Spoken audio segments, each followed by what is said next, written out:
So let's address this elephant in the room because it is really getting on my last nerves. So a lot of liberals are going online and are claiming that because Tyler Robinson's family are Republicans, because he grew up in a conservative household, because Utah is very conservative, because he's a Mormon, all of these things is proof that clearly he was influenced by right-wing media and he is a right-wing lunatic and a radical on the right.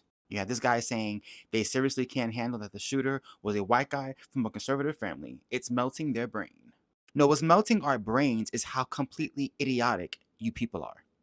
So yes, Tyler grew up in a very conservative family. His family probably voted for Donald Trump. This we know.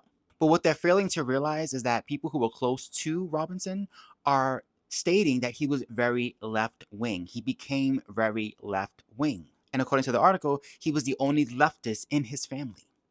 He also ironically was following liberal influencers, the same ones who are claiming that he was a white Christian conservative. And you can see here in another interview, Tyler became increasingly political in recent years and ranted just before killing him, Charlie Kirk, that the conservative activist was full of hate. So what's the conclusion? If I suddenly joined ISIS, would the assumption be from the public that my family must all be ISIS members? No. The assumption would be that I, as an individual, removed myself from my family's roots, from the values that I grew up with, and became indoctrinated, became radicalized, following a different belief system than my family. Which is why who Tyler's family was or is absolutely irrelevant. What matters is who Tyler was and is and what he was listening to and believing.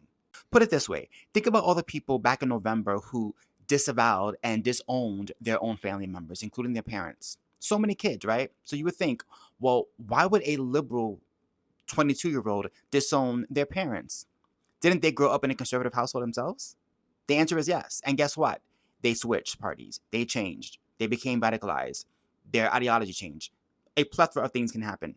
So why is it okay for them to change and disavow their parents, which, by the way, liberals were all for, but suddenly because Tyler's family were Republicans, it means that he must be a Republican still?